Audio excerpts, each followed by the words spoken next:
लग्नानंतर काही दिवसातच मी पाहिलं माझा नवरा आणि नणंद रोज तासनतास टेरेसवर असायचे आणि एक दिवस मी त्यांना बघितलं तेव्हा ते अशा काही अवस्थेत होते की ते दृश्य पाहून माझ्या पायाखाली जमीनच सरकली. माझा नवरा ऑफिसला जाण्यापूर्वी माझ्या जवळ आला आणि त्याने माझ्या कानात सांगितलं की टेरेसवर पाऊल ठेवू नकोस आणि आईपासून दूर राहा. माझ्या लग्नाला 2 आठवडे झाले होते आणि रोज ऑफिसला जाण्यापूर्वी माझा नवरा मला याची आठवण करून देत असे. मला यावर प्रश्न पडू लागला, पण मी गप्प बसायची कारण आताच नवीन नवीन लग्न झालं आहे. माझं असं प्रश्न करणं कदाचित नवऱ्याला आवडणार नाही. माझा नवरा ऑफिससाठी निघून जायचा आणि माझी नणंद पूनम ही शाळेत जायची. तेव्हा मी पण माझ्या रूममध्ये जायचे, पण माझ्या सासूबाई काही ना काही बहाणा करून माझ्याकडे यायचा प्रयत्न करायच्या. पण माझ्या नवऱ्याच्या भीतीमुळे मी त्यांच्यापासून लांब राहायची. पूनम शाळेतून परत यायची आणि गणवेश न बदलता टेरेसवर जायची. पूनम तासभर टेरेसवर घालवून यायची आणि ती परत आली की सासूबाई तिला खूप काही बोलायच्या. मला आधी वाटायचं की माझी सासू पूनमशी भांडायची कारण ती शाळेतून परत आल्यावर तिचं दप्तरही नीट जागेवर ठेवत नसे. पण आता या घरात येऊन मला 2 आठवडे झाले होते. सासूच्या बोलण्यावरून असं वाटायचं जसं की त्या पूनमला टेरेसवर जाण्यापासून रोखायच्या. पण पूनम त्यांच्याकडे लक्ष द्यायची नाही. मग संध्याकाळी जेव्हा माझा नवरा घरी यायचा तेव्हा तो सरळ पूनमच्या रूममध्ये जायचा. तासभर त्यांची काय मीटिंग भरायची कोणास ठाऊक. पूनमच्या रूममधून बाहेर पडल्यावर ते सरळ टेरेसवर जायचे आणि तिथेही खूप वेळ बसून असायचे. मी बसून हे सर्व प्रकार बघायची. संध्याकाळी माझा नवरा रूममध्ये आला तेव्हा मी तोंड खाली करून बसले होते. मला पाहून ते हसले आणि म्हणाले, माझी लाडकी बायको काय करत आहेस? त्यांच्या हसण्याने मला धीर आला म्हणून मी तक्रार केल्याशिवाय राहू शकले नाही.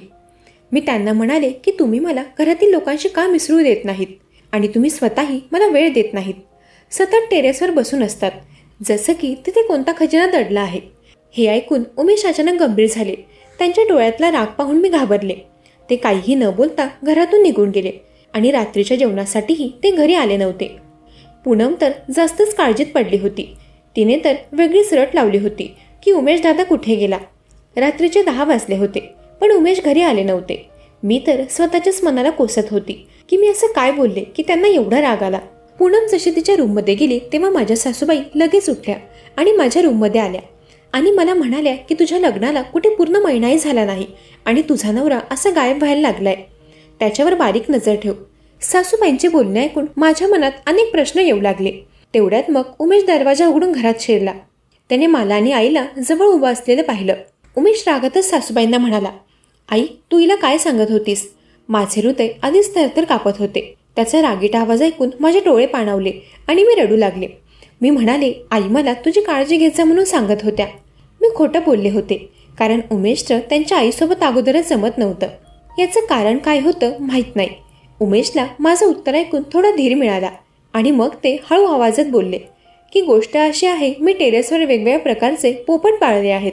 या सीझनमध्ये पोपटांची मादी जमात अंड्यांवर बसून प्रजनन करते. अशा रीतीने त्यांची जात वाढत जाते. पण पोपटांना पिंजऱ्याजवळ अनोळखी व्यक्ती दिसली तर त्यांना धोका वाटतो. मग ते अंड्यांमधून पिल्लू काढत नाहीत, ते स्वतःच ती अंडी फोडतात. तू अजून त्यांच्यासाठी अनोळखी आहेस म्हणून मी तुला टेरेसवर जाण्यास नकार देतो. उमेशचे बोलणे ऐकून माझं मन हलकं झालं. मी त्यांना म्हणाले की मला पण पक्षी खूप आवडतात. मी त्या पोपटांची काळजी घेईन. पूनम पण त्यांची काळजी घेते ना? अगदी तसंच. तेव्हा उमेश हसला आणि म्हणाला, ते पोपट पूनमला ओळखतात. मी तिची तिकडे ड्युटी लावली आहे. ती मला त्याचे सर्व रिपोर्ट देते की कुठल्या जोडप्याने अंडे दिलेत आणि कोणी पिल्लं दिलीत. मी सर्व गोष्टी समजले होते. मग मी त्यांना विचारलं की तुम्ही मला आईजवळ बसायला का नकार देतात? त्यावर ते म्हणाले, कारण आई तुला इजा करू शकते. तिचं मानसिक संतुलन जरा बिघडलं आहे. तू बघतच असशील की दिवसभर ती पूनमसोबत पण सतत भांडत असते. मी होकारार्थी मान डोलावली. उमेशच्या उत्तराने माझ्या मनाला थोडा दिलासा मिळाला होता. मला खूप हलकं हलकं वाटत होतं. दुसऱ्या दिवशी पुन्हा उमेश माझ्या कानात म्हणाले, टेरेसवर जाऊ नकोस आणि आईपासून दूर राहा. पण मी मनातच विचार केला होता, उमेशपासून लपून मी माझ्या सासूबाईंची काळजी घेईन. आई वडील आजारपणात मुलांना सोडून जातात का? नाही ना. उमेश आणि पूनम तर त्यांच्या आईसोबत अनोळखी व्यक्ती असल्यासारखं वागायचे. पण मी तसं करू शकत नव्हते. म्हणूनच ते दोघे निघून गेल्यावर मी जाऊन माझ्या सासूबाईंच्या जवळ बसले आणि त्यांना म्हणाले की आई, मी तुमच्या डोक्याला तेल लावून मसाज करून देऊ का? तेव्हा त्यांनी पटकन होकारार्थी मान डोलावली, जसं की मी नंतर नाही म्हणेल. तेल लावता लावता ते इकडच्या तिकडच्या गोष्टी मला सांगत होत्या आणि त्या वारंवार आग्रह करत होत्या की तू टेरेसवर जाऊन साफसफाई कर. मी त्यांना म्हणाले मला उमेशने टेरेसवर जाण्यास मनाई केली आहे. तेव्हा त्या म्हणाल्या की आता घरात आपण दोघंच आहोत, ना तू उमेशला सांगशील ना मी सांगणार, मग कशाला घाबरतेस. मला असं वाटलं की मी माझ्या सासूला नकार दिला तर त्यांना राग येईल. त्या म्हणतील की मी पहिल्यांदा काही काम सांगितलं आहे आणि तेही सुनेने केलं नाही. आणि असंही मला पोपट बघायची खूप आवड होती. पण माझं दुर्दैव हे की मी झाडू घेऊन पायऱ्या चढू लागली तेवढ्यातच पूनम अचानक गेट उघडून घरात शिरली होती. ती माझ्या मागे धावत आली आणि माझा हात धरून तिने मला खाली ओढलं आणि म्हणाली, दादाने तुला टेरेसवर जायला मनाई केली होती पण तू त्याचं ऐकलं नाहीस. मी आता माझ्या दादाला फोन करून सांगेन. मी भीतीने थरथरू लागले. मग मी पूनमच्या समोर हात जोडले आणि प्लीज उमेशला काही सांगू नकोस म्हणून तिला विनवण्या केल्या. पण तिने माझं एक ऐकलं नाही आणि ती उमेशला कॉल करून म्हणाली की मी वहिनीला टेरेसवर जाताना रंगेहात पकडला आहे. आपलं सुदैव की आज माझ्या शाळेचा हाफ डे होता म्हणून मी लवकर घरी आले, नाहीतर विचार कर काय झालं असतं. मला तर पस्तावा होऊ लागला की मला कसं लक्षात नाही राहिलं की आज हाफ डे आहे म्हणून. पूनमने फोन मला दिला आणि म्हणाली, दादाला तुझ्याशी बोलायचं आहे. मी फोन कानाला लावून हॅलो म्हणाले. तिकडून उमेशचा संतापी आवाज ऐकू आला. ते म्हणाले, आजही तुझी पहिली आणि शेवटची चूक मानून मी तुला माफ करत आहे, पण तू पुन्हा एकदाही असं कृत्य करण्याचा प्रयत्न केलास तर मी तुला काहीही विचार न करता घरातून हाकलून देईन. उमेशकडून मला ही अपेक्षा नव्हती. मी माझ्या रूममध्ये गेले आणि रडू लागले. संध्याकाळ झाली तेव्हा उमेश ऑफिसमधून परतला होता. तो नेहमीप्रमाणे पूनमच्या रूममध्ये गेला आणि मग टेरेसवर गेला. तो माझ्यासोबत काय करेल माहीत नाही या भीतीने मी थरथर कापत रूममध्ये बसले होते. पण रूममध्ये आल्यावर उमेश खूप प्रेमाने म्हणाला, आज काय झाले, तू असं अंधारात का बसले आहेस. उमेशचं बोलणं ऐकून माझ्या मनाला जरा शांतता मिळाली. मी पटकन उठले आणि उमेशला म्हणाले, मला टेरेसवर जायचं नव्हतं, आईंनी मला जबरदस्तीने पाठवलं होतं. उमेशने काहीतरी विचार करतच मान डोलावली आणि तो म्हणाला, म्हणूनच मी तुला आईजवळ बसण्यास मनाई केली आहे, कारण तिला आपल्या दोघांचं व्यवस्थित जुळ द्यायचं नाहीये. मी तर विचारातच पडले होते की ती कशी आई आहे जी स्वतःच्याच मुलाचा संसार उद्ध्वस्त करायला निघाली. रात्री मी झोपले होते तेव्हा अचानक माझे डोळे उघडले, पण मला पुन्हा झोप येत नव्हती. मी इकडे तिकडे किती वेळ कूस बदलत होते. तहान लागल्याने माझा घसा कोरडा पडू लागला होता. म्हणून मी उठले आणि बाहेर आले. पण मला आश्चर्य वाटलं जेव्हा मी पूनम आणि माझ्या सासूबाईंना सोबत बसलेलं पाहिलं. काय माहीत नेमकं त्या काय एवढं आपापसात चर्चा करत होत्या. मी ते पाहून हळूच माझ्या रूममध्ये आले. एक गोष्ट तर होती की त्या दोघीही एकमेकींसोबत मिळालेल्या होत्या आणि त्या उमेशला दाखवण्यासाठी त्याच्या समोर भांडायच्या आणि रात्री काहीतरी कट कारस्थान करायच्या. आता मला समजलं होतं की आज जी घटना घडली तो सुद्धा यांच्या प्लॅनचा एक भाग होता. तर पण मग मनात हा विचार आला की उमेश असं का करतो. घरामध्येही पोपट राहू शकतात, पण असं मी कुठेच बघितलं नव्हतं. मला तर आता खूप गोष्टी विचित्र वाटू लागल्या होत्या. मी ठरवलं होतं की मी त्या तिघांचा पर्दाफाश करूनच राहील. दुसऱ्या दिवशी उमेशने ऑफिसला जाण्यापूर्वी मला पुन्हा तीच गोष्ट सांगितली जी तो मला नेहमी सांगायचा.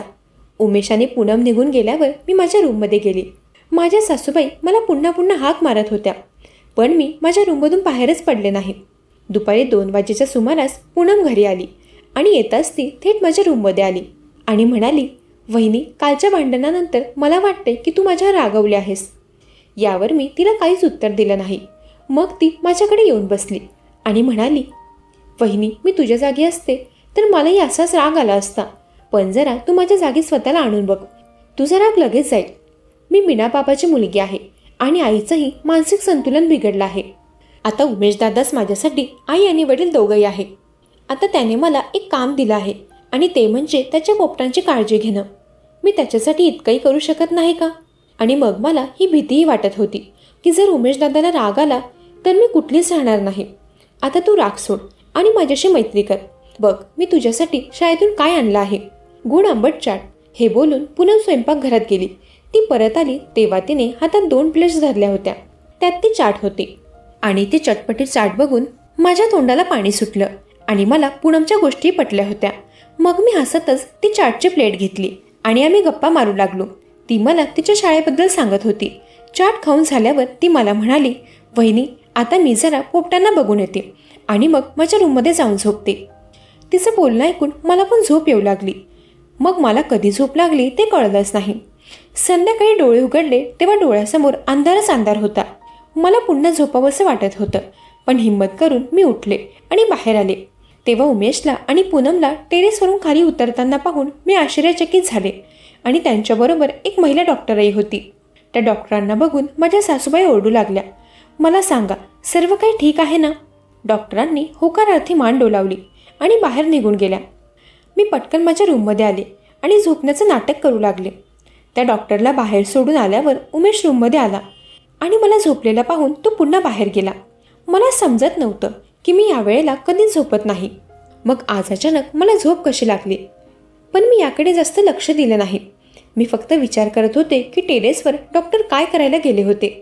पोपटांना पण डॉक्टर असतात का? या सगळ्या गोष्टींचा मला खूप त्रास होत होता. आता मला माझ्या सासूचे बोलणे हळूहळू समजायला लागले होते.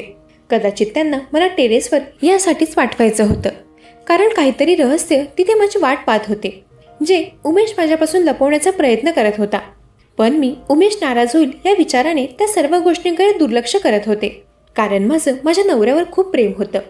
मी अर्धा तास अशीच पडून होते. मग मी बाहेर आल्यावर सर्वात आधी पूनमला विचारलं की उमेश कुठे आहे. तिने माझ्याकडे आश्चर्याने पाहिलं आणि म्हणाली, वहिनी, यावेळी उमेश दादा त्याच्या ऑफिसमध्ये असतो ना, मग आताही तो तिथेच असेल. पूनम माझ्याशी का खोटं बोलत होती ते माहीत नाही. मला वाटलं उमेश थोड्या वेळाने घरी येईल, पण उमेश नेहमीप्रमाणे घरी परतला ते संध्याकाळी 6 नंतरच. मी त्याला पाहिलं आणि म्हणाले, उमेश, तू कुठे राहायला होतास? त्याने माझ्याकडे असं पाहिलं की जणू मी चुकीचा प्रश्न विचारला आहे. तो म्हणाला, मी ऑफिसमधून याच वेळेला परत येतो ना, मग तू असं का विचारतेस? मी काहीच न बोलता शांतपणे उभी राहिले. माझं तर मन म्हणत होतं की आताच टेरेसवर जावं आणि सर्वांसमोर काय ते खरं आणावं. पण तेव्हा उमेशचं प्रेम आणि त्याच्या रागाची भीती मला हे सर्व करण्यापासून रोखत होतं. आता असेच दिवस जात होते, पण माझी शंका वाढतच होती. हॉलमध्ये मी माझे कामं आवरत होते, तेव्हा अचानक कोणाचा तरी किंचाळण्याचा आवाज आला. मी माझ्या सासूकडे पाहिलं आणि त्यांनी माझ्याकडे पाहिलं. मग किंचाळण्याचा आवाज वाढतच होता. हा आवाज टेरेसवरून येत होता. माझ्या सासूबाईंना गुडघ्याचा त्रास होता, म्हणून त्यांना पायऱ्या चढता येत नव्हत्या. पण हा आवाज ऐकून ते त्यांच्या सर्व वेदना विसरून पायऱ्या चढण्याचा प्रयत्न करू लागल्या. आता त्या फक्त 2 पायऱ्या चढल्या होत्या की त्यांच्या गुडघ्यांनी हात टेकले. मी अस्वस्थपणे हे सर्व पाहत होते. आता काय करावं मी हाच विचार करत होते. तेवढ्यात अचानक माझ्या सासूबाईंनी माझे पाय धरले आणि रडत रडत म्हणाल्या, टेरेसवर जा आणि तिला वाचव. किंचाळण्याचा आवाजही वाढतच होता. काहीही विचार न करता मी टेरेसवर पळत गेले. टेरेसवरचं ते दृश्य पाहून मी अचंबित झाले, कारण तिथे कुठल्याही प्रकारचा पिंजरा नव्हता. फक्त समोर एक खोली होती आणि खोलीच्या दरवाजाला बाहेरून कडी लावली होती आणि हा आवाज त्याच खोलीतून येत होता. मी पटकन दार उघडलं तर कुठेही कोणत्याही पोपटाचं नामोनिशाण नव्हतं. तिथे एक मुलगी पोट धरून रडत होती. मी धावत त्या मुलीकडे गेले आणि तिला धीर दिला की काळजी करू नकोस, मी आत्ताच डॉक्टरांना बोलावते. मी खाली येऊन हे सर्व माझ्या सासूबाईंना सांगितलं, पण त्यांच्या चेहऱ्यावर कसलेच भाव दिसत नव्हते. उलट त्याच मला म्हणाल्या की डॉक्टरांना फोन केला आहे, बस ते येतच आहे. असं बोलून माझ्या सासूने मला पुन्हा वर पाठवलं. मी काही वेळ त्या मुलीला धीर देत होते. थोड्याच वेळात डॉक्टरही आले आणि त्यांनी मला खोली बाहेर पाठवलं. अर्ध्या तासाने मला मुलाच्या रडण्याचा आवाज आला. डॉक्टर म्हणाले की मुलगा झाला आहे. मग मी मुलाला घेऊन खाली आले. इतक्यात पूनमही शाळेतून परतली. मुलाला पाहून तिला आश्चर्य वाटलं. मी म्हणाले, हे बघ, तुझ्या दादाच्या पोपटिनीने अंड्यातून बाळाला जन्म दिला आहे. पूनमचा चेहरा लाल झाला होता. तिने पटकन खोलीकडे धाव घेतली आणि उमेशला फोन लावून घरी येण्यास सांगितलं. उमेश जेव्हा घरी आला तेव्हा तो खूप अस्वस्थ झाला होता. मी त्याला ते मूल दाखवलं आणि म्हणाले की कोणावर गेला आहे हा मुलगा. त्याने माझ्याकडे दुर्लक्ष केलं आणि तो टेरेसवर गेला. मग पूनम आणि उमेश दोघेही त्या मुलीला खाली घेऊन आले. माझ्यासाठी तर ते घर अगदी क्षणात अनोळखी झालं. मी कोणत्याही गुप्त गोष्टीत सामील नव्हते. मला वाटत होतं की ही मुलगी उमेशची बायको असावी, म्हणूनच उमेशने तिला माझ्यापासून लपवून ठेवलं आहे. मी ठरवलं होतं की मी हे घर सोडून निघून जाईल. मी रूममध्ये आले आणि माझं सामान बांधत होते. तेवढ्यातच उमेश रूममध्ये आला आणि माझ्याकडे बघतच राहिला. मग म्हणाला, काय करतेस? मी म्हणाले, मी तुझं घर सोडत आहे. यावर उमेश म्हणाला, माझी काय चूक झाली की तू मला सोडून जात आहेस? मी म्हणाले, देवाने तुम्हाला चंद्रासारखा मुलगा दिलाय, अजून काय हवंय? आधीसुद्धा तुम्हाला माझी काळजी नव्हती. ऑफिसमधून आल्यावर तुम्ही सरळ पूनमजवळ जाऊन बसायचे आणि मग टेरेसवर किती वेळ जायचे. तुमच्या आयुष्यात तर माझ्यासाठी काही जागाच नाही ना? उमेशने माझ्या समोरील कपड्याची बॅग उचलली आणि माझा हात धरून मला त्याच्यासमोर बसवलं. मग उमेश म्हणाला, माझं बोलणं नीट ऐक. तुला माहिती आहे की टेरेसवर राहणारी ही मुलगी माझी सख्खी बहीण आहे. ती 16 वर्षांची होती तेव्हा काय माहीत ती कुठल्या नालायकाच्या बोलण्यात आली आणि त्या मुलाने तिच्याशी गुपचूप लग्न केलं आणि ती गरोदर राहिली. आईने ही गोष्ट माझ्यापासून लपवून ठेवली होती, पण तिच्या वाढत्या पोटावरून मला अंदाज आला की काहीतरी गडबड आहे. मी तिला जेव्हा विचारण्याचा प्रयत्न केला तेव्हा तिने घाबरून मला सर्व सांगितलं आणि ते सर्व ऐकून तर माझ्या पायाखालची जमीनच सरकली होती. मी तिला आणखी काही विचारण्याचा प्रयत्न केला तेव्हा ती रडू लागली. तिने मला तिच्या नवऱ्याचं नाव सांगितलं नाही. मग लोकांनी विचारलं की हे कोणाचं मूल आहे, तर काय उत्तर द्यायचं हे मला कळत नव्हतं. माझ्या निष्पाप बहिणीची बदनामी झाली असती आणि आम्ही सुद्धा कोणाला तोंड दाखवू शकलो नसतो. म्हणून मी तिला टेरेसवर राहण्यास सांगितलं. ती यासाठी तयार होती, पण आईला वाटलं की मी आणि पूनम तिला तिच्या गुन्ह्याची शिक्षा देत आहे. आम्ही तिला टेरेसवर कोंडून ठेवलंय असं आईला वाटत होतं. आईला गुडघेदुखीच्या त्रासामुळे टेरेसवर जाता येत नव्हतं, म्हणून ती माझ्या मुलीला खाली आणा असं म्हणून माझ्याशी आणि पूनमशी सतत भांडत असे. तिच्याबद्दल मी तुला सांगितलं नाही कारण तू आमच्या घरात नवीन आली होतीस. तू माझ्या बहिणीबद्दल चुकीचा विचार केला असतास. मला भीती होती की मी तुला हे सर्व सांगितलं तर तू मला सोडून जाशील, पण आता सर्व गोष्टी तुझ्यासमोर आहेत, तर मला तुझ्याकडे मदत मागायची आहे. तू माझं ऐकशील ना? उमेशचं बोलणं ऐकून मला माझ्या नंदेची काळजी वाटू लागली. मी पटकन होकारार्थी मान डोलावली तर उमेश म्हणाला, तू माझ्या बहिणीशी मैत्री कर. तूच ती व्यक्ती आहेस जिला ती तिचं गुपित सांगू शकते, कारण तिने ना पूनमला काही सांगितलं आहे ना आईला. मी उमेशला वचन दिलं होतं की मी तिला सर्व विचारूनच राहीन. मी पूर्ण वेळ माझ्या नंदेसोबत असायची. मी तिच्या मुलाची खूप काळजी घ्यायचे. एके दिवशी मी तिला म्हणाले की हे मूल किती दुर्दैवी आहे, त्याला त्याच्या वडिलांचं प्रेम देखील मिळालं नाही. हे ऐकून ती डसडसं रडायला लागली. मग ती म्हणाली, वहिनी, या मुलाचा बाप रोहन आहे. तो माझा लहानपणीचा जीवनसाथी आहे. काय माहीत त्यावेळी आम्हाला काय सुचलं होतं की आम्ही उत्साहात घरातील लोकांपासून लपून गुपचूप लग्न केलं. मी गरोदर राहिल्यावर तो घाबरला आणि त्याने माघार घेतली, कारण तो तेव्हा शिकत होता. त्याच्या घरच्यांना हे सर्व तो सांगू शकत नव्हता. नंदेच्या तोंडून तिच्या नवऱ्याचं नाव ऐकून जणू माझ्या अंगावरील ओझं दूर झालं होतं. प्रकरण अगदी साधं होतं. आम्ही विनाकारण काळजी करत होतो, कारण लहानपणापासूनच तिचं ज्या मुलासोबत लग्न ठरलं होतं तोच त्या मुलाचा बाप होता. मी उमेशसोबत या बाबतीत बोलले तेव्हा सर्व डोक्यावरचा भार कमी झाला. दुसऱ्या दिवशी उमेश रोहनच्या घरी गेला आणि रोहनच्या आईवडिलांशी बोलून त्यांना सर्व काही सांगितलं. कृतज्ञतापूर्वक रोहनच्या पालकांनी त्यांच्या मुलाची चूक मान्य केली आणि लाजलेल्या स्वरात ती उमेशला म्हणाले, काळजी करू नकोस. काही वर्षांनी तुझ्या बहिणीला आम्ही सून म्हणून आमच्या घरी आणणारच होतो, मग आज का नाही? मग माझी नणंद तिच्या मुलासोबत माहेरून तिच्या हक्काच्या घरी अगदी आनंदाने गेली. तिच्या मुलाला आणि तिला हक्क शेवटी मिळाला आणि आनंदाची लाट पुन्हा एकदा आमच्या घरी परतली होती.